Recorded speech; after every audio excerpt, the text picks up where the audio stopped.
Donc aujourd'hui, nous allons voir d'autres types d'antennes.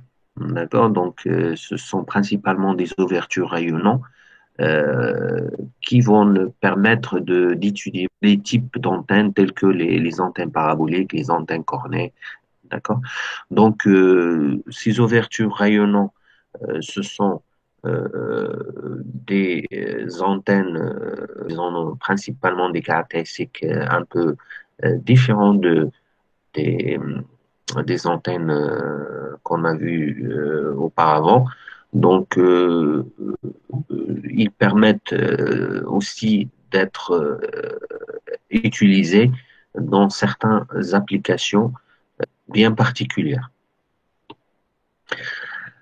Alors, dans ce chapitre, nous allons voir tout d'abord une introduction. Donc, pour bien définir le contexte et aussi les propriétés de ces ouvertures rayonnantes. Puis après, on va voir la diffraction par une ouverture. Donc, on va essayer de rappeler quelques notions de l'optique qui s'appliquent en fait sur les ouvertures rayonnantes, vu que leur fonctionnement il est un peu similaire à ce qui se passe en optique. Puis on va voir les ondes de rayonnement d'une ouverture. Donc, on l'a déjà vu, si vous voulez, dans la première partie de ce cours, c'est-à-dire principalement le premier chapitre. Donc, on a vu les différentes zones de rayonnement. Ça va rester presque la même chose, mais on va rappeler quand même les différentes zones de rayonnement d'une ouverture rayonnante. Puis après, on va étudier quelques cas des ouvertures rayonnantes. On va commencer par le rayonnement d'une ouverture plane, d'accord? Puis le rayonnement d'une ouverture rectangulaire et le rayonnement d'une ouverture circulaire. Donc, le but ici, c'est d'étudier l'ouverture. L'ouverture, pour nous, ça va rester euh, quelconque, d'accord? Donc, plane, quelconque.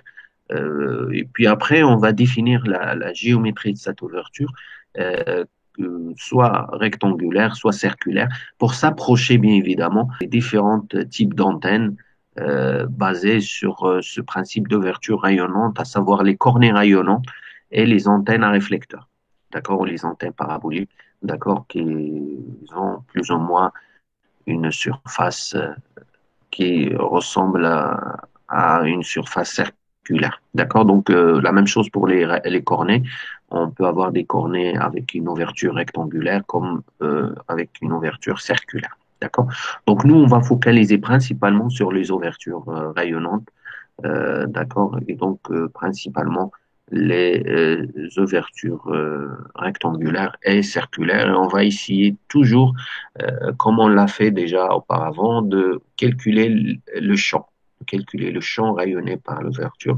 Et à base de l'expression de champ, on peut déduire les différentes propriétés, à savoir le gain, la directivité, le, la- le- l'aire de captation, ainsi de suite.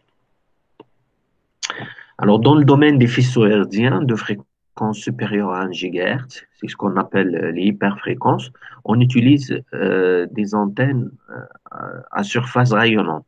D'accord? Donc, ces antennes-là, elles sont admissibles au point de vue radioélectrique à une ouverture percée dans un plan opaque. D'accord? Et donc, l'étude de ces antennes se ramène à la diffraction de champs électromagnétiques par le trou percé dans un écran conducteur. D'accord?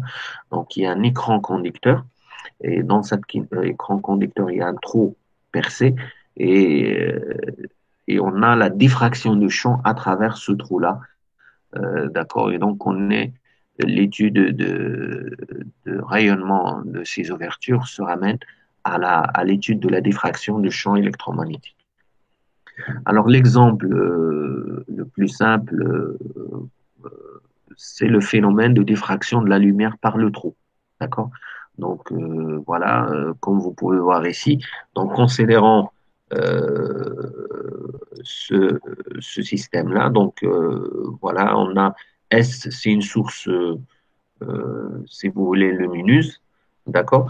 Et là, on a un plan opaque, d'accord, qui est percé au niveau de son centre. Donc, il y a un trou, d'accord, un trou qui est placé là, d'accord. Et donc, à travers ce trou-là, il y a la diffraction de la lumière. Sur un écran, on peut voir la diffraction de la lumière. D'accord? Donc, si on se considère qu'on a une source lumineuse qui est placée derrière un trou, d'accord? Euh, donc, le trou, ici, le trou est des dimensions suffisamment faibles. Ce trou-là est de dimensions très faibles. Donc, on va constater sur un écran placé à quelques distances de ce plan-là une tache circulaire brillante, d'accord, une tache circulaire brillante entourée des anneaux alternativement brillants et obscurs. D'accord? Donc, voilà. Ce qui va par la suite représenter pour nous une sorte de diagramme de rayonnement avec un lobe principal et des lobes secondaires. D'accord? Donc là, on est suivant Z. D'accord? Et donc, la source lumineuse va, à travers ce trou-là, faire la diffraction de la lumière. Et donc, on a le phénomène de diffraction de la lumière par le trou. Et donc, on obtient en fait un sorte d'une tâche circulaire. Donc, on obtient une tâche circulaire brillante entourée des anneaux alternativement brillants et obscurs. Donc, ce qu'on a représenté ici, bien évidemment, c'est l'intensité lumineuse. Alors, en relevant l'intensité lumineuse sur l'écran d'observation, on trouverait la courbe indiquée, bien évidemment, et donc la répartition de la lumière est ainsi mesurée. On voit que la lumière, elle est de révolution autour de OZ, d'accord? C'est-à-dire, on voit une sorte de lobe, d'accord, une tâche qui est très grande, d'accord, une tâche principale ou un lobe principal, si vous voulez, si on parle euh, un langage proche de ce qu'on connaît au niveau de cours des antennes, d'accord, et donc pour cette ouverture circulaire, donc on trouve euh, un lobe principal où la répartition de la lumière il est mesuré de cette manière-là, de telle façon qu'il y a une tâche principale avec d'autres lobes qu'on ne trouve ici, qu'on va plus tard euh, appeler des lobes secondaires, d'accord, et qui vont jouer le rôle de lobes secondaires. Donc là, l'expérience, c'est une expérience d'optique, bien évidemment, et, et donc la source S, la source, c'est une source lumineuse. Par contre, si on remplace cette source par une source rayonnante, dans ce cas-là, ben, on aura de la même manière un comportement similaire. D'accord? Donc, le diagramme de diffraction ainsi obtenu ne dépend que de la forme de trou et de ses dimensions. D'accord? Donc, ce qu'on peut signaler aussi, c'est que le diagramme de diffraction qu'on obtient, donc, il dépend seulement des dimensions de trou. D'où le principe de Huygens. Donc, la répartition de la lumière rayonnée par l'ouverture ne dépend que de la distribution de l'amplitude de la vibration lumineuse sur la surface de trou. La façon dont cette distribution a été créée n'intervient pas dans le phénomène. Donc, on va essayer de transposer tout cela dans le domaine des perfréquences et on va imaginer que nous avons une ouverture dans un écran opaque et que sur celle-ci existe un certain champ électrique, E, X, Y, évidemment. Et donc, nous aurons à grande distance une répartition de champ électrique qui traduira la diffraction de l'onde par l'ouverture. Et donc, le diagramme de rayonnement ne dépendra que de la distribution d'amplitude et de phase qui règne. D'accord? Donc l'exemple de ces surfaces rayonnantes ou de ces ouvertures, on les trouve dans les cornets hyperfréquences que vous voyez là. D'accord? Donc il y a une source lumineuse, pardon, une source rayonnante. D'accord? Il y a une source rayonnante qui arrive jusque-là et après, à travers cette ouverture, donc et il y aura rayonnement. La même chose ici. Donc on a pour ce cas-là un réflecteur parabolique. Donc on a le même principe, la source il est là, et donc à travers les mêmes effets, on obtient aussi un diagramme de rayonnement qui se ressemble à ce qui se passe dans le cas de cette expérience de l'optique. Donc, soit maintenant une ouverture équiphase, d'accord? Quand on parle d'une ouverture équiphase, donc la phase elle est constante, donc il ne varie pas. Dans la grande dimension est D, d'accord? Donc la grande dimension est D, ça c'est la dimension de la surface. Et donc, à proximité immédiatement de l'ouverture, l'onde rayonnant est équiphase dans un plan parallèle à l'ouverture. C'est une onde plane. Donc, à côté de l'ouverture, il y a la zone de Rayleigh. Et donc, dans cette zone Rayleigh, on a principalement des ondes planes. D'accord?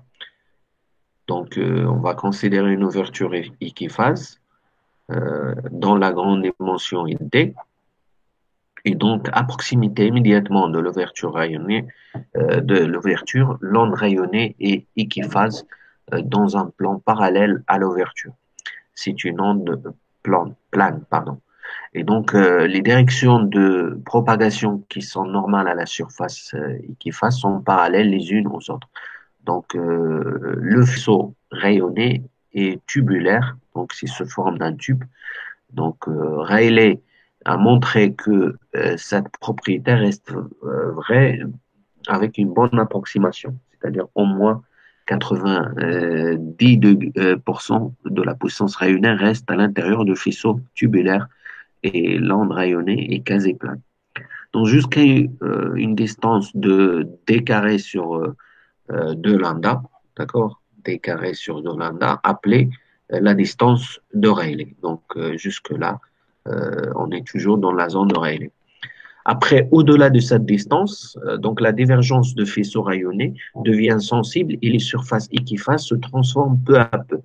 Et donc, jusqu'à 2 fois d carré sur lambda, il y a une zone de transition dans laquelle l'onde évolue d'une structure d'onde quasi-plane vers une structure d'onde quasi-sphérique. Et donc, le diagramme de Raymonde n'est pas encore formé. Et donc, à partir de 2 d carré sur lambda, d'accord?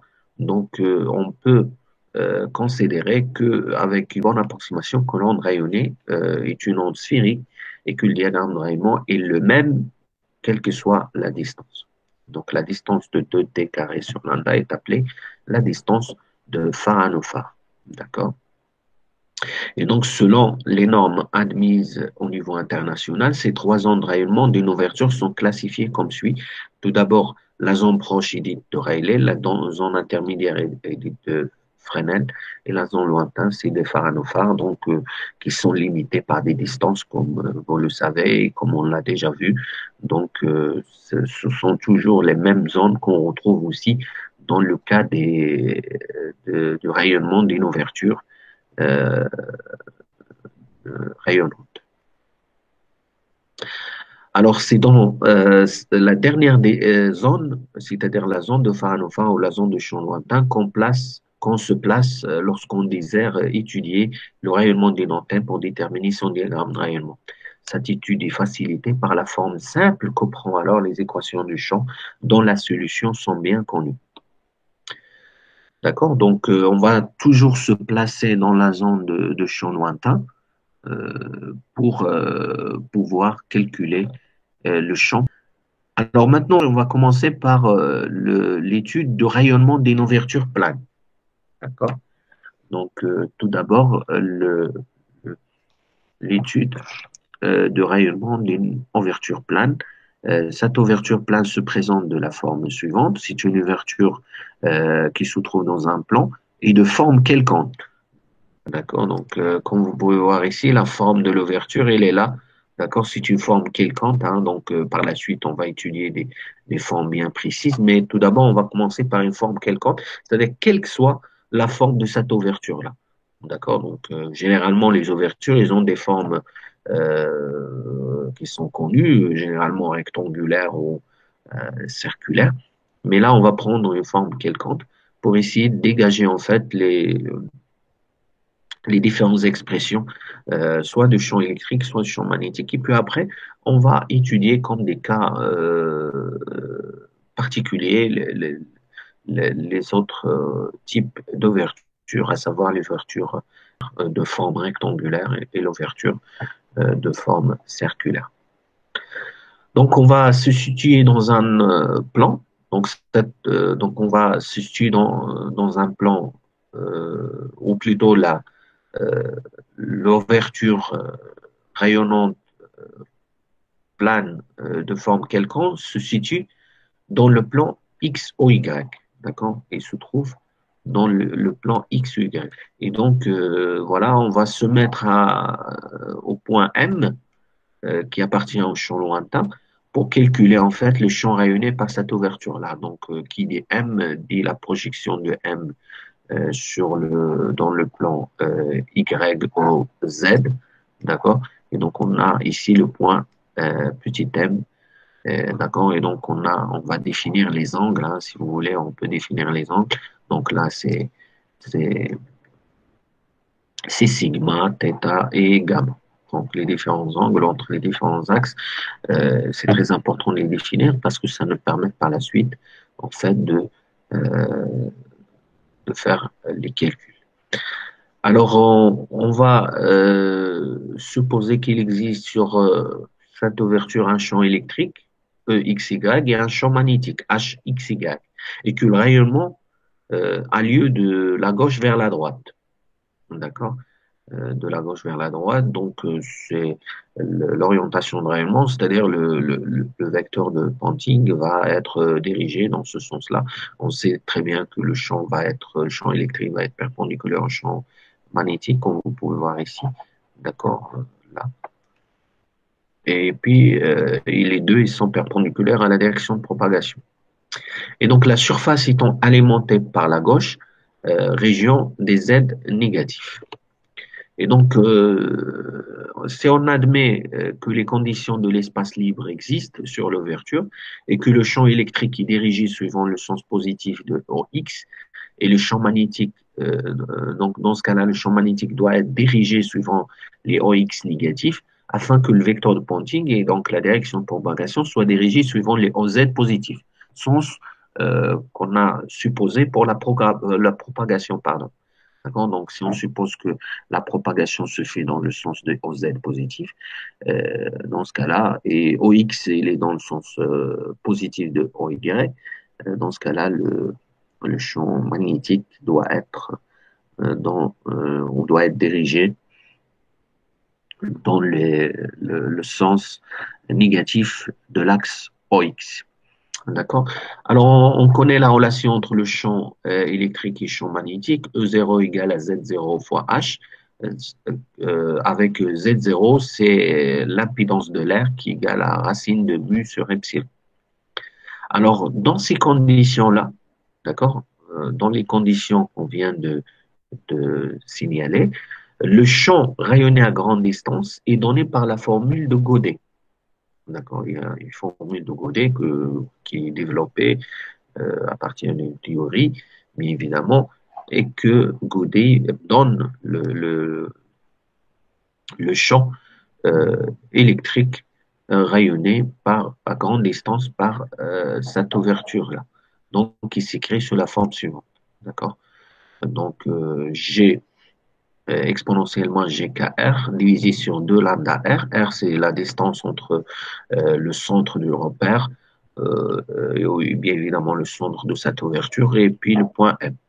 D'accord? L'intégrale sur la surface de l'ouverture de EX Y exponentielle GKX sinus de sigma plus Y cosinus sigma cosinus gamma cosinus sigma cosinus gamma d de X d y. Donc l'intégrale, c'est par rapport à x, y, puisque la surface, c'est l'intégration, la surface, et cette surface, la surface de l'ouverture rayonnante se trouve dans le plan x ou y, comme on a signalé auparavant. D'accord? Alors, pour calculer ou pour avoir une expression, pour développer plutôt cette expression, l'expression du champ qui est donnée par Godet, d'accord? Qu'est-ce qu'il faut faire? Il faut supposer ou écrire ou avoir une idée sur le champ électrique, d'accord? Alors, pour cela, on va supposer que le champ électrique EXY sur l'ouverture varie en amplitude et en phase. D'accord? Ce qui nous permet d'écrire le champ électrique sous la forme suivante. D'accord? Donc EXY égale à AXY, donc variation d'amplitude en fonction de XY, et exponentielle G phi XY. Voilà, la phase aussi dépend de X et de Y parce que on est toujours dans le plan X OY. D'accord? Donc le plan X, O, Y, là où se trouve l'ouverture plane. D'accord? Donc, on va essayer d'étudier le champ rayonné à grande distance par cette ouverture, tout en faisant des hypothèses sur l'expression de champ, l'expression qu'on a ici. Donc, voilà, on peut supposer que euh, le champ il est équiamplitude. On peut aussi supposer qu'il est équiphase. D'accord? Donc, dans ce cas-là, comme vous pouvez voir ici, si c'est équiamplitude, donc l'amplitude ne va pas dépendre de x ou y, donc l'amplitude va être constante, donc on peut le sortir de l'intégrale ici. D'accord? Parce que cette expression-là, on doit la mettre ici dans l'expression de Godet pour calculer le champ total rayonné par l'ouverture rayonnante ou l'ouverture plane. Et donc, voilà, si le champ électrique, ou si on suppose que le champ électrique il est équiamplitude, donc on peut sortir pardon, l'amplitude de l'intégrale parce que ça va être une constante, il ne restera que la phase. Par contre, si on suppose qu'il est équiphase, donc on peut aussi sortir la phase. Donc là, il y a plusieurs cas à étudier. D'accord? Donc, tout d'abord, on va supposer que l'ouverture il est équiphase. D'accord? Donc, si on suppose que l'ouverture est équiphase, donc ça veut dire que la phase elle est nulle. Phi de x y égale à zéro. Alors, la formule de champ va s'écrire sous la forme suivante, comme vous pouvez voir ici. Donc, on a simplifié, on a remplacé le champ par AXY, d'accord? Et donc, voilà, parce que la phase elle est nulle, d'accord? Donc, pratiquement, donc, ce sont les diagrammes dans le plan E, c'est-à-dire le plan Y au Z, ou bien dans le plan H, plan X au Z, qui sont calculés. D'accord? Donc, au niveau de diagramme de rayonnement, pour les ouvertures rayonnantes, euh, les choses sont un peu différentes par rapport aux antennes classiques qu'on a l'habitude d'étudier. Et donc là, on parle d'un diagramme de rayonnement dans le plan E ou bien dans le plan H. On sépare les plans. D'accord? Même parfois pour les autres types d'antennes, on peut séparer les plans. Donc ça, c'est principalement, il y a des logiciels qui permettent de faire la simulation des antennes. Et dans ces logiciels-là, lorsqu'on veut représenter les résultats, ils nous proposent des options ou c'est-à-dire il nous propose de représenter un diagramme de rayonnement dans le plan E ou bien dans le plan H, c'est-à-dire sur des plans bien déterminés. Donc pour les ouvertures rayonnantes, généralement on travaille avec des plans. Donc on a soit le plan E pour le diagramme de rayonnement, soit on fait un diagramme de rayonnement dans le plan E. C'est quoi le plan E? D'accord? Le plan E, c'est le plan Y au Z ou bien on fait un diagramme de rayonnement, on trace un diagramme de rayonnement dans le plan H, c'est-à-dire le plan X au Z. D'accord? Alors, cela, ça permet de simplifier les choses. Et donc, dans chaque plan, on a une configuration au niveau des angles. D'accord? Par exemple, le plan E, il est caractérisé par sigma égale à zéro et gamma égale à θ. d'accord, ce qui va nous permettre de simplifier les angles, d'accord. Alors que dans le cas du plan H, c'est-à-dire si on veut calculer les diagrammes de rayonnement dans le plan H, ou calculer les champs dans le rayonné dans le plan H, dans ce cas-là, on a sigma qui est égal à θ et c'est gamma cette fois-ci qui va être égal à 0. Donc, de ce fait-là, on peut écrire l'expression du champ dans le plan E et dans le plan H. D'accord? Donc, on a deux expressions du champ. Ça dépend, est-ce qu'on est dans le plan E ou bien dans le plan H, ce qui va nous permettre de simplifier. D'accord? Donc, on fait dans le plan E, on essaye d'utiliser les deux égalités suivantes, c'est-à-dire que gamma égale à θ et sigma égale à 0. D'accord? Donc, on les remplace dans l'expression suivante pour avoir la première relation de champ dans le plan E. Et dans le plan H, on a gamma qui est égal à 0. D'accord? Donc, cosinus de 0, ça va être égal à 1. Et θ et sigma va être égal à θ. D'accord? Donc, le but, c'est d'écrire tout en fonction de θ. D'accord? D'avoir un angle dans les expressions du champ.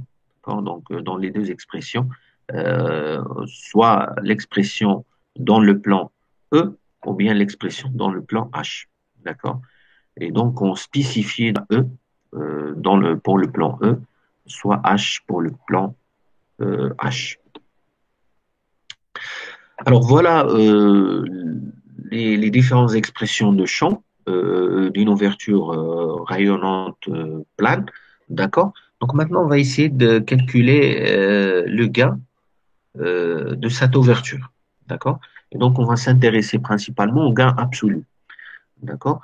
Bien évidemment, pour la direction de rayonnement maximale qui est toujours donnée par la formule le gain est égal à l'intensité maximale sur I0, sur l'intensité de l'antenne ou de la source isotropique alimentée bien évidemment avec la même puissance. D'accord? Les deux antennes, soit l'antenne de référence ou l'antenne en question, doivent être alimentées par la même puissance. Donc l'expression de gain, c'est la même, comme vous le savez. Donc comme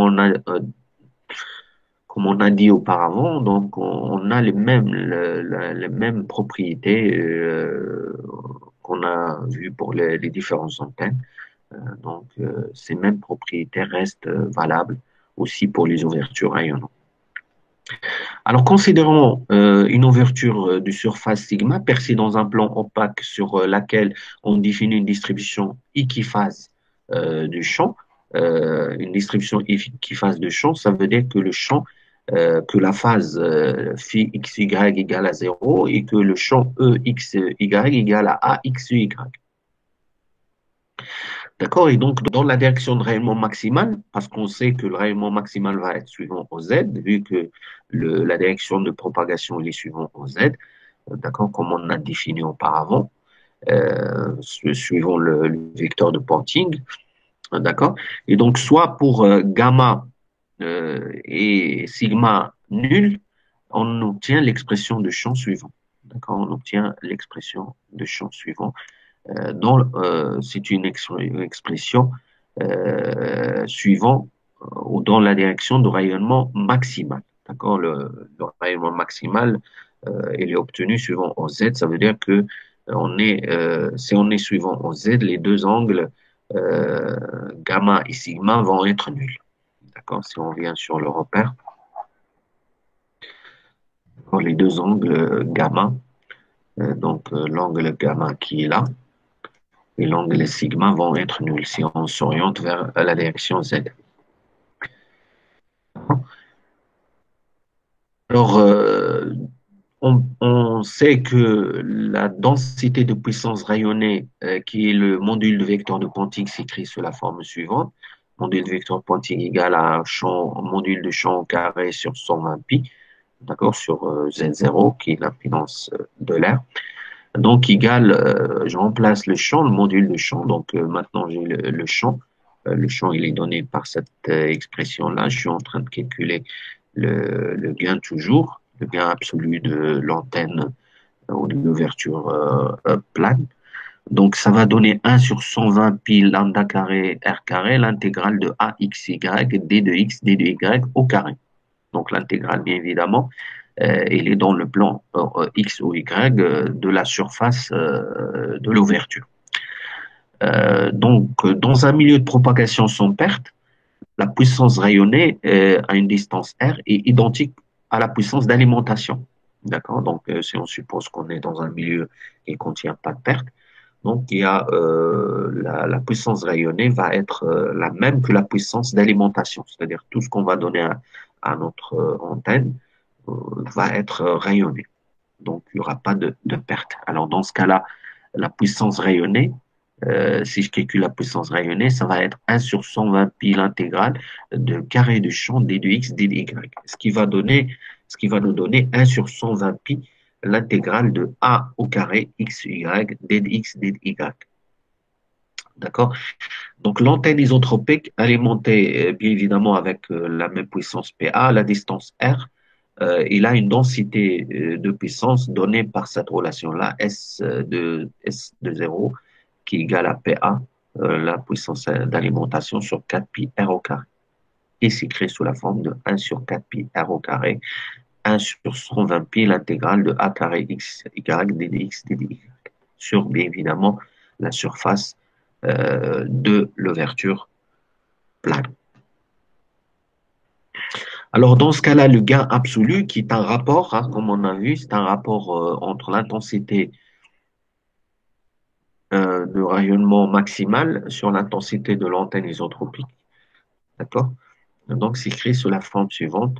Donc, le gain égal à 4 pi lambda carré, l'intégrale de ax, y, dx, dy, le tout au carré, divisé sur l'intégrale de a carré de x, y, dx, dy. D'accord? Il faut savoir que l'intégrale de a carré n'est pas le même que le carré de l'intégrale de ax, y. D'accord? Et donc, les deux peuvent être différentes. Ça dépend de, bien évidemment, l'amplitude de champ AX, Y, ou la fonction amplitude de champ AX, Y. Donc, voilà l'expression de gain, d'accord? Le gain calculé ou déterminé plutôt pour une ouverture plane, d'accord? Pour une ouverture plane quelconque, quelle que soit sa structure, d'accord? C'est une expression valable pour quelle que soit la structure de bien évidemment de l'ouverture. Donc, on va voir par la suite, on va étudier par la suite deux cas d'ouverture. La première ouverture rectangulaire et puis après l'ouverture circulaire. Et donc, on reviendra bien évidemment à toutes les équations qu'on a vues tout à l'heure sur l'étude du rayonnement de l'ouverture plane. D'accord? Donc, que ce soit les expressions de champ ou bien l'expression de gain et éventuellement l'expression de la directivité, parce qu'on sait que le gain et la directivité, ils sont reliés plutôt par une relation qui fait intervenir les pertes. Mais si on n'a pas de perte tel que le cas ici, donc le gain peut s'identifier à la directivité. D'accord? Et donc le gain égale à la directivité. Maintenant, si on a des pertes, le gain diminue par rapport à la directivité. Donc le gain c'est lui qui va se dégrader. Alors, si je suppose que l'ouverture elle est équiamplitude, d'accord, donc pour pouvoir euh, calculer ou développer plutôt cette relation de gain, donc on va supposer que tout d'abord que on a une ouverture équiamplitude, d'accord? Équiamplitude, ça veut dire que l'amplitude elle est constante, c'est-à-dire la répartition du champ sur l'ouverture est constante. Et donc, cela signifie que le champ EXY, E de XY, qui va être égal à 0, une constante. Et donc, on suppose que la répartition du champ sur l'ouverture est constante. Ça veut dire que l'ouverture, elle est équiamplitude. Alors, dans ce cas-là, le gain, Elle est donnée par la relation suivante, Gm qui égale à 4pi lambda carré A0 carré sigma carré sur A0 carré fois sigma, ce qui donne 4pi lambda carré sur sigma. D'accord? Donc, on a pu retrouver l'expression de gain max, le gain max dans le cas d'une ouverture équiphase et équiamplitude. D'accord? Tout d'abord, on a supposé que l'ouverture il est équiphase, ça veut dire que phi de x de y égale à 0. Et maintenant, on a supposé que l'ouverture il est équiamplitude, ça veut dire que la répartition du champ sur l'ouverture est constante. D'accord? Et donc, on a pu trouver le gain max dans ce cas-là. C'est-à-dire, ce qu'on a là, c'est le max de gain que peut donner cette ouverture. D'accord? Cette ouverture, il peut donner un max de gain. Maintenant, si l'ouverture n'est pas équiphase, ou plutôt n'est pas équiamplitude, ou bien les deux, c'est-à-dire n'est pas équiphase, n'est pas équiamplitude, dans ce cas-là, le gain va être inférieur à cette valeur-là, c'est-à-dire à la valeur qu'on vient de trouver, qui est la valeur max. Parce que là, on a supposé un cas vraiment idéal, d'accord?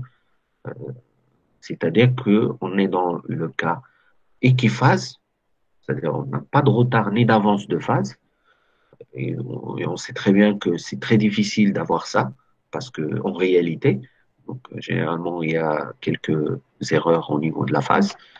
Euh, Même si on veut être équiphase, donc on n'arrivera pas à 100%. D'accord? Il y aura toujours quelques erreurs sur la phase. Et la même chose, équiamplitude, c'est-à-dire que on a la même amplitude de champ, et ça aussi, c'est très difficile de le garantir. D'accord? Dans une application pratique, bien évidemment. Là, on est dans le cas idéal. Et donc, c'est pour ça qu'on a le maximum de gains. Donc là, on a le maximum de gains. Mais dans le cas réel, ça va pas être équiamplitude et ça va pas être équiphase. Et cela, ça va se traduire par une diminution de cette valeur du gain max. Et donc, le gain obtenu sera plus ou moins inférieur au gain max. Alors, dans le cas général d'une distribution non uniforme, le gain est toujours inférieur à la valeur max qu'on vient de trouver. D'accord? À 4pi sur lambda carré fois sigma. D'accord? Dans le cas d'une distribution non uniforme. Lorsqu'on parle d'une distribution non uniforme, ça veut dire qu'il n'est pas ni équiphase ni équiamplitude. D'accord? Et donc, dans ce cas-là, on va écrire le gain sous la forme suivante. Donc, dans ce cas-là, pour une distribution non uniforme, qui n'est pas équiphase, qui n'est pas équiamplitude, donc le gain égal à 4 pi lambda carré, sigma, toujours sigma, fois f. Donc, on multiplie par un facteur f. Généralement, ce facteur f, il est inférieur à 1. D'accord? On va supposer qu'on a un facteur f qui est inférieur à 1. Alors, ce sigma fois f, d'accord, on peut le remplacer par l'aire de captation. Comme on a vu dans le chapitre 1, rappelez-vous bien qu'on a défini l'aire de captation pour les ouvertures rayonnantes, d'accord? Et donc, on a dit que l'aire de captation d'une ouverture rayonnante ou l'aire équivalente ou la surface équivalente de réception d'une antenne euh, euh, s'écrit sous la forme suivante. C'est sigma. Sigma, c'est la surface de cette ouverture fois f. F, c'est le facteur de gain. Généralement, il est inférieur à 1. Donc, de cette manière-là, on définit le gain pour une distribution non uniforme, c'est-à-dire une distribution qui n'est pas équiphase et qui n'est pas équiamplitude. D'accord? Si on est dans le cas idéal, c'est-à-dire on a une ouverture équiphase et équiamplitude, on a le maximum de gain. Le gain, il est donné par cette relation-là, 4pi lambda carré fois sigma. Par contre, si on est dans une distribution non uniforme, dans ce cas-là, le gain, il est inférieur à la valeur max et donc il est donné généralement par la formule suivante, d'accord? Ou bien la formule qui est là en fonction de AE qui est la surface équivalente de réception. D'accord? AE qui est la surface équivalente de réception de l'ouverture plane. D'accord. Donc, voilà les différentes expressions ou l'étude plutôt de une ouverture plane. Maintenant, on va supposer qu'on a une ouverture rectangulaire. D'accord? Donc, l'ouverture, il est maintenant dit, les dimensions de l'ouverture, ils sont maintenant définies. Donc, on va supposer une distribution uniforme. D'accord? Et donc, on va considérer une ouverture rectangulaire de côté A et B située dans le plan X ou Y. Donc, toujours dans le plan X ou Y, d'accord, on a notre ouverture rectangulaire qui est là, d'accord, donc là, c'est B sur 2, B sur 2, et là, c'est A sur 2 et A sur 2, d'accord. Donc, ce sont les dimensions de cette ouverture rectangulaire, d'accord. Alors, supposons au départ que l'ouverture elle est équiphase, donc sur laquelle règne une distribution d'amplitude uniforme, d'accord. Donc, c'est-à-dire qu'on est dans une distribution uniforme d'amplitude. D'accord? L'ouverture elle est équiphase, ça veut dire que la phase elle est nulle. Et en même temps, on a une distribution uniforme. D'accord? Ça veut dire que l'amplitude elle est constante. Donc, dans ce cas-là, le champ s'écrit sous la forme suivante, UXY qui va être égal à A0. Alors, dans ce cas-là, on peut exprimer le champ. D'accord? Et la direction de rayonnement maximal est toujours dans ce cas-là vers l'axe OZ et le champ, elle est donné par la formule suivante. Donc, comme on l'a vu auparavant, le champ, on peut l'écrire sous la forme suivante. D'accord? E, le champ électrique, bien évidemment, s'écrit sous la forme suivante. Bien évidemment, puisque on est en train d'étudier euh, une ouverture rectangulaire, donc l'intégrale sur la surface, je peux le développer. Hein, donc, je connais maintenant les bandes intégrales. Donc, j'intègre entre, ça dépend de la direction. Donc, si sur l'axe X, donc j'intègre entre B sur 2 et moins B sur 2. Et sur l'axe Y, j'intègre entre A sur 2 et moins A sur 2. D'accord? Donc, je sépare les deux intégrales, comme vous voyez là. Donc, la partie qui concerne X et la partie qui concerne Y. D'accord? Alors, ce qui me permet d'exprimer le champ se forme de cette expression, c'est-à-dire calculer les deux intégrales.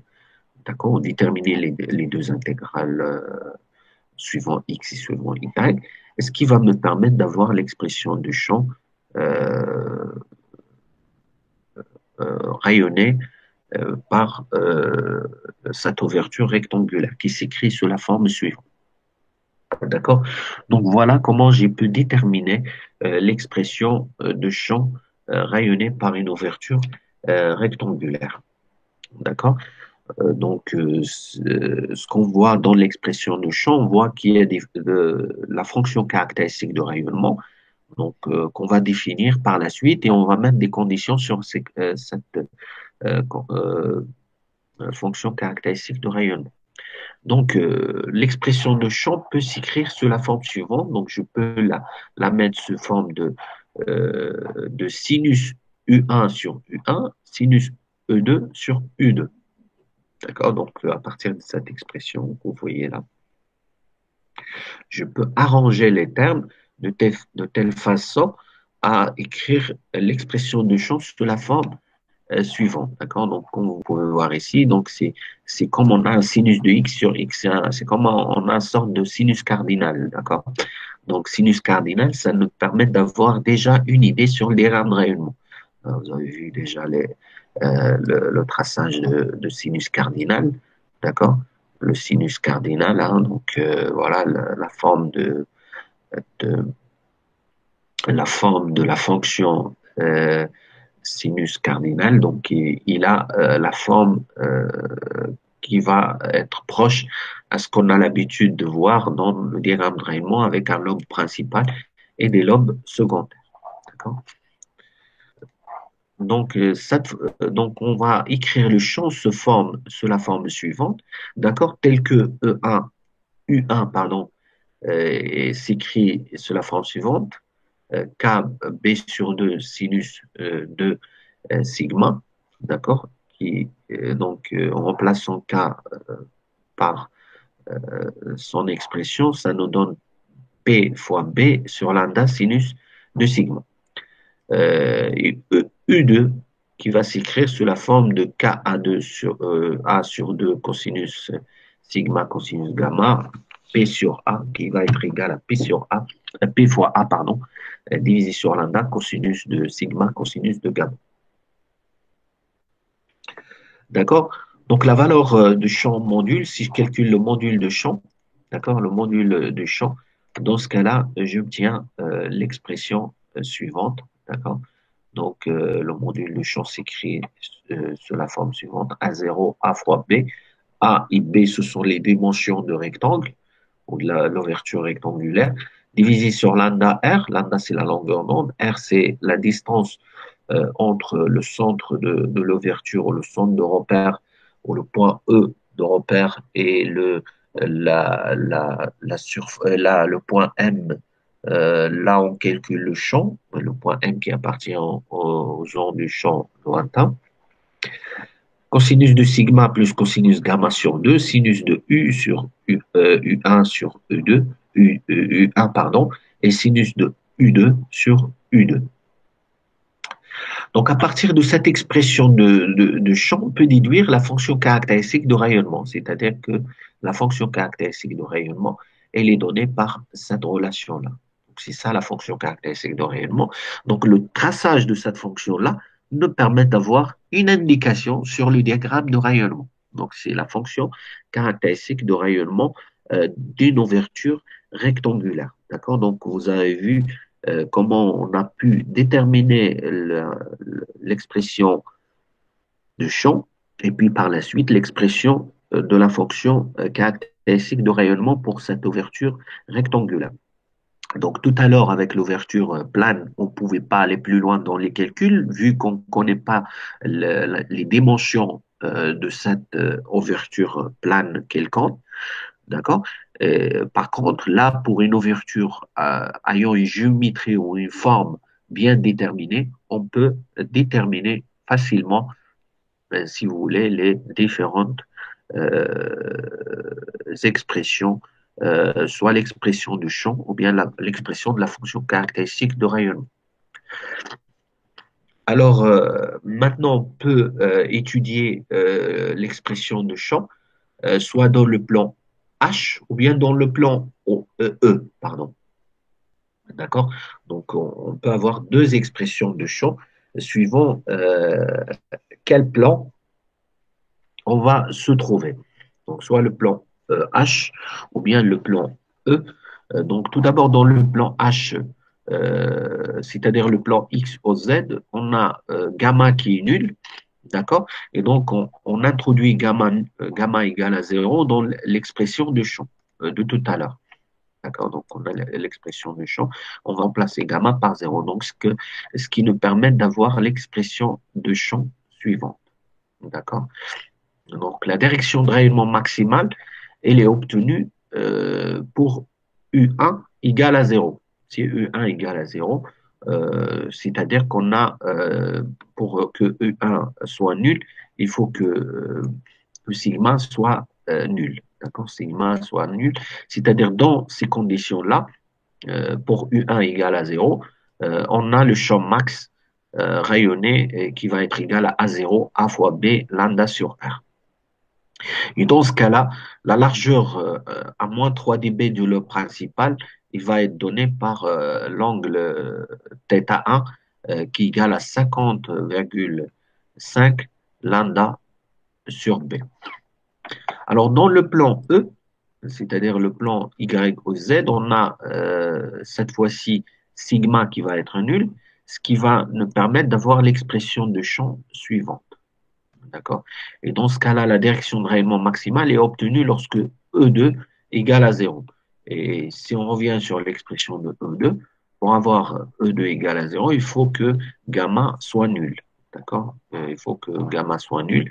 Euh, et lorsqu'on remplace gamma égale à zéro dans l'expression de tout à l'heure, on obtient le champ max qui est donné par A0 A fois B divisé sur lambda R. Et la largeur à moins 3 dB du lobe principal est donnée par l'angle θ1 qui est égal à 50,5 lambda sur A. D'accord? A, c'est le côté de rectangle. Donc voilà comment peut-on déterminer l'expression de champ, la direction de rayonnement maximale et la largeur du lobe principal pour sur chaque plan, soit le plan H, soit le plan E, pour une ouverture rectangulaire. D'accord?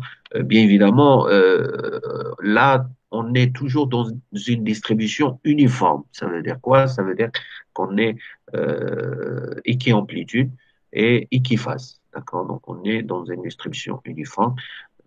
Si on suppose qu'on n'est pas dans une distribution uniforme, ou plutôt la distribution elle est non uniforme, dans ce cas-là, on aura des expressions aussi, mais cette fois-ci, on n'aura pas le maximum de rayonnement. Donc, le rayonnement qu'on va obtenir, il sera bien évidemment inférieur à ce rayonnement-là.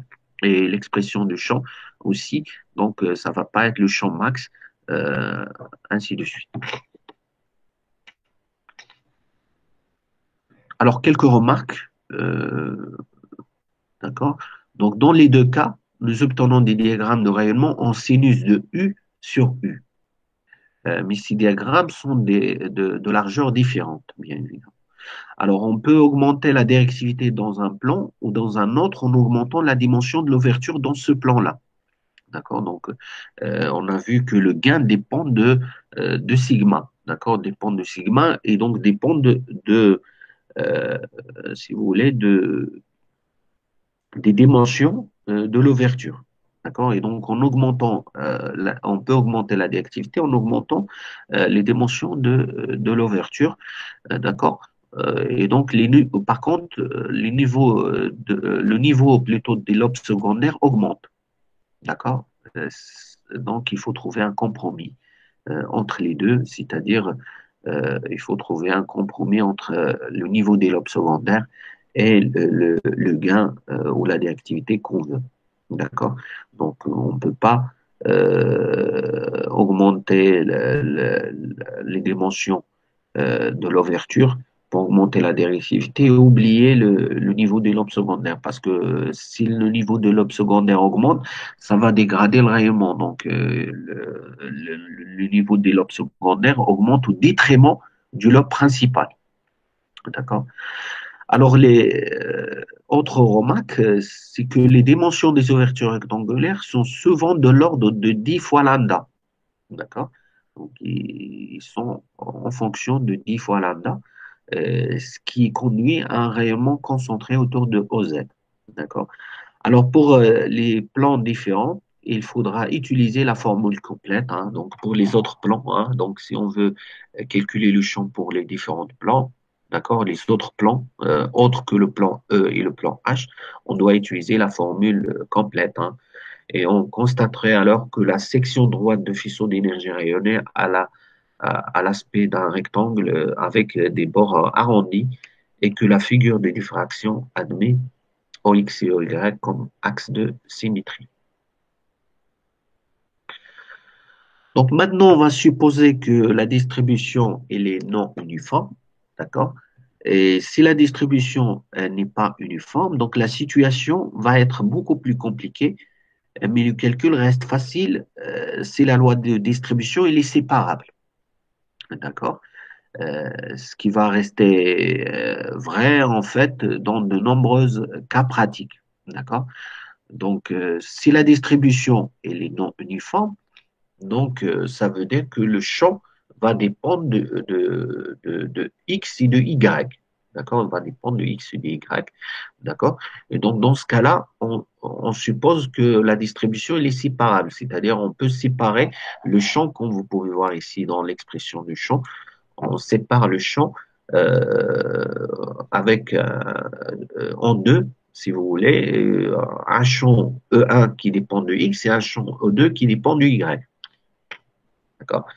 Donc, le fait de séparer les deux champs, qui reste vrai dans certains cas, ou dans de nombreux cas, ne permettent en fait de pouvoir séparer l'intégrale.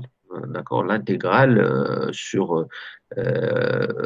en fonction de x et y, de le séparer en deux intégrales, d'accord, le premier en fonction de x et le deuxième en fonction de y, comme vous pouvez voir ici dans l'expression de champ rayonné. Alors, on peut encore simplifier cette expression de champ rayonné si on considère les plans, soit le plan E ou bien le plan H. D'accord, le plan E, c'est le plan Y, E, Z, on a sigma qui est égal à 0. Donc, dans ce cas-là, l'expression de champ, il est donné par là, cette relation-là. Et puis, le plan H, c'est le plan X, O, Z. On a gamma qui est égal à 0 et l'expression de champ s'écrit sous la forme suivante. D'accord? Donc, on peut calculer le champ suivant chaque plan, hein, soit le plan E, soit le plan H. Ça dépend de ce qui est demandé et avoir les différentes expressions du champ. Dans ce cas-là, il faut connaître les distributions de champs suivant chaque direction. D'accord, les distributions de champs suivant chaque direction, c'est-à-dire on doit connaître E1 de x et O2 de x. D'accord. Donc, une fois qu'on connaît les distributions de champs, ou si les distributions de champs électriques qui sont données suivant chaque direction, on peut bien évidemment faire le calcul. D'accord, faire le calcul de ces intégrales-là. Supposons que E1 de x égale à cosinus θ, au cosinus de x. Normalement, il doit dépendre de x. Donc, cosinus de x. D'accord. Donc, on peut, dans ce cas-là, faire le calcul. D'accord. Donc, on va, dans certains cas ou dans certains exemples, étudier des cas bien précis et essayer bien évidemment, de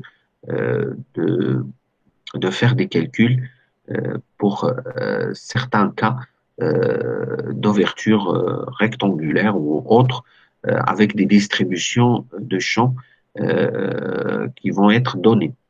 D'accord? On peut aussi, vu que la loi de distribution elle est séparable, on peut aussi supposer que la distribution de champs il est uniforme suivant une direction. Par contre, il est non uniforme suivant l'autre direction. D'accord? Ça veut dire que suivant, par exemple, la direction X, le champ est constant, d'accord, égal à une constante, donc l'intégrale va être simple, hein, donc on ne va pas intégrer, la constante va sortir de l'intégrale, et donc on intègre euh, seulement d du X, ou bien d du Y, ça dépend, est-ce qu'on est constant, on est uniforme suivant la direction X ou la direction Y, et puis sur l'autre direction, on peut supposer qu'on a une distribution non uniforme. D'accord? Donc, comme la distribution est séparable, donc on a le choix. Alors, on va voir quelques caractéristiques des diagrammes de Raymonde. Alors, comme pour les alignements, on peut diminuer le niveau des lobes secondaires en utilisant des distributions telles que l'amplitude décroît symétriquement vers deux bords opposés de l'ouverture. D'accord? Donc, comme pour le cas de l'alignement, on a vu que on peut utiliser des amplitudes qui croient symétriquement vers les bords opposés de l'ouverture, dans le but de diminuer le niveau des lobes secondaires. Donc, on peut exploiter ce résultat. Et donc, on peut prendre, par exemple, des distributions euh, euh, comme cosinus pi de y sur a, cosinus carré de pi y sur a, ainsi de suite. Donc, notons qu'avec ces lois-là, donc, il est possible simultanément d'affiner le lobe principal et d'abaisser le niveau de lobe secondaire. Cela serait par contre possible avec les lois d'éclairement hybride de type C plus cosinus ou C plus cosinus carré. Donc, on peut alors obtenir un tableau pour ces deux lois, les lois C plus cosinus. D'accord? Et donc, voilà le traçage des diagrammes de rayonnement d'une ouverture rectangulaire avec trois lois d'éclairement. D'accord? Donc, tout d'abord, on a supposé Donc E sur E max, là on a E sur O max, d'accord, qu'on l'a tracé. Et donc tout d'abord on a tracé, il faut savoir qu'on a ici trois diagrammes de rayonnement. Donc le premier qui est là, qu'on voit ici, d'accord, euh, c'est un diagramme de rayonnement dans le cas uniforme, uniforme, équiphase, équiamplitude, d'accord. Le deuxième diagramme de rayonnement en pointillé qui est là, d'accord, donc on suit dans ce diagramme-là la loi cosinus pi y sur A, d'accord, donc on a une distribution qui n'est pas uniforme suivant Y, mais qui reste uniforme suivant X, d'accord. Et puis le dernier diagramme de rayonnement qui suit la loi cosinus carré pi y sur A. Donc suivant Y, on a une distribution non uniforme qui s'écrit sous la forme de cosinus carré pi y sur A. Et donc ça nous donne aussi un diagramme de rayonnement. Donc on voit que changer la distribution de champ ou l'amplitude de champ agit sur, bien évidemment, le diagramme de rayonnement. Donc, le lobe principal sera impacté par ce changement-là. Donc, comme vous pouvez voir ici, donc, dans le cas uniforme, donc le lobe principal est là, sa taille là. Par contre, ce lobe principal change selon les différentes lois ou selon la variation de la distribution de champ ou de l'amplitude de champ au niveau de la surface ou de l'ouverture rectangulaire. D'accord. Donc voilà, donc on peut choisir selon le type d'application qu'on veut, la distribution de champ qui convient à notre application. D'accord. Donc, si vous voulez, en prenant des lois, différentes lois, soit cosinus pi y sur A ou bien cosinus carré pi y sur A, on voit que le lobe qu'on gagne au niveau des lobes secondaires, parce qu'on arrive à réduire les lobes secondaires tout en passant de cosinus à cosinus carré. Par contre, le lobe, on dégrade le lobe principal. D'accord? Donc, le meilleur lobe principal, c'est ce qu'on a dans le cas uniforme. Par contre, dans le cas uniforme, vous voyez le niveau des lobes secondaires, hein, ils sont beaucoup plus élevés que les autres cas. D'accord? Donc, donc c'est un compromis. C'est un compromis. On sait très bien que dans le cas uniforme, d'une distribution uniforme, on a généralement le maximum de gains. Avoir un maximum de gains, c'est toujours un compromis entre le niveau des lobes secondaires. D'accord? Donc, c'est-à-dire que ce maximum de gains, on l'a au détriment, si vous voulez, d'un niveau élevé des lobes secondaires. D'accord? Donc, par contre, si on veut réduire le niveau des lobes secondaires, chose qu'on l'a fait en introduisant des lois, d'accord, les trois lois d'éclairement, soit le cosinus ou bien le cosinus carré, d'accord, on voit que on diminue les lobes secondaires. Hein, vous voyez que par exemple pour le cosinus carré, on diminue vraiment les lobes, au niveau des lobes secondaires, mais au détriment de lobe principal et la déformation de lobe principal. Ici, là, on a une déformation de lobe principal, on sait très bien que le gain va diminuer. Alors, on a résumé les différentes caractéristiques des diagrammes de rayonnement de tout à l'heure dans ce tableau-là. Donc, soit pour le cas uniforme, soit pour le cas de la loi cosinus pi de x sur L, au cosinus carré pi de x sur L, ou C plus cosinus pi x sur L, au C plus cosinus pi x sur L lorsque C prend une autre valeur 0,4625. Ça dépend de C, cette constance C. D'accord? Donc, pour chaque cas, on a l'angle d'ouverture maximal, d'accord, en degrés. Hein, donc, vous voyez que pour le premier cas, l'angle d'ouverture, elle est la plus faible en comparant avec les autres cas.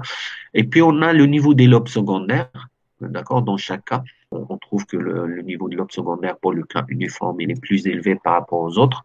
C'est normal parce que dans le cas uniforme, on a le maximum de gain. Et on a le facteur de gain. D'accord? Le facteur de gain, c'est logique, hein. Pour le cas uniforme, on a un facteur qui est égal à 1. Par contre, pour les autres cas, le facteur de gain doit être inférieur à 1, automatiquement inférieur à 1. D'accord? Vous voyez que le, le, euh, pour le cas ou pour la loi de distribution en cosinus carré, on a, si vous voulez, l'angle d'ouverture, il est un peu plus grande, d'accord? Donc, parce que le diagramme de rayonnement devient, ou le lobe principal devient de grande taille, comme on vient de voir tout à l'heure sur les courbes. Aussi, le lobe principal ou le niveau des lobes secondaires se dégrade, s'améliore, d'accord? S'améliore, c'est moins 32, le niveau des lobes secondaires s'améliore, et puis le facteur de gain se dégrade. Donc, au détriment du facteur de gain. Donc, on a diminué le niveau de premier lobe secondaire, d'accord? On a diminué le niveau de premier lobe secondaire, mais cela au détriment de facteurs de gain qui chutent, hein. Donc, vous voyez que on a la valeur, la plus faible valeur au niveau de facteur de gain sur tous les cas qu'on a résumé ici dans ce tableau-là. D'accord? Donc, c'est un compromis à prendre entre le gain et le niveau des lobes secondaires. Donc, si on veut un niveau de lobe secondaire qui soit faible, ça va être au détriment du gain. Et donc, par contre, si on veut augmenter le gain, et ben, dans ce cas-là, on va dégrader le niveau de lobe secondaire. Donc, il faut trouver le compromis selon l'application qu'on cherche à faire ou selon le cas à traiter, bien évidemment. Alors, un cas intéressant à étudier pour toujours l'ouverture rectangulaire, c'est la distribution non uniforme où le déphasage varie linéairement suivant x, ou l'axe OX, pardon. Alors, avec un gradient de phase phi de x suivant x, et puis un gradient de phase suivant y. D'accord? Donc, on suppose qu'on a une distribution non uniforme avec un déphasage qui varie linéairement suivant x avec un gradient de phase phi de x et suivant y avec un gradient de phase phi de y. Donc, voilà, on a fait la loi de séparation au niveau de la phase. Et donc, on a axy égale à A0 exponentielle g phi de x fois x plus phi de y. Donc, dans ce cas-là, l'expression de champ s'écrit sous la forme suivante. D'accord? Et nous retrouvons cette formule-là. Donc, après, bien évidemment, calcul, on trouve cette formule-là en fonction de E1 et E2, qui sont définis de la façon suivant X et suivant Y. D'accord? Alors, le maximum de rayonnement apparaît quand on a simultanément U1 et E2 égale à 0, comme on a déjà vu, ce qui donne une distribution, une direction sigma 0, gamma 0 qui satisfait les conditions suivantes. D'accord? Sinus de sigma 0 égale à moins lambda sur 2 pi phi de x sur b, et cosinus sigma 0 cosinus gamma 0 égale à moins lambda sur 2 pi phi de y sur a. Alors, ce sont des relations analogues à celles qu'on a trouvées pour le réseau plane dans le chapitre 3, lorsqu'on a étudié le réseau plane. Et donc, l'étude peut être considérée similaire à ce qu'on a vu auparavant, c'est-à-dire au niveau de différentes phases. C'est-à-dire, on suppose que soit la phase est nulle, soit la phase on est en opposition de phase, ainsi de suite. Alors, pour l'étude des variations de diagrammes de Raymonde, nous pouvons utiliser bien évidemment la même méthode qu'on a vue auparavant. D'accord? Donc, voilà pour cette première partie. D'accord? Donc, je pense qu'on va s'arrêter là sur cette première partie. D'accord? On va faire une pause de 15 minutes et on reviendra pour finir la suite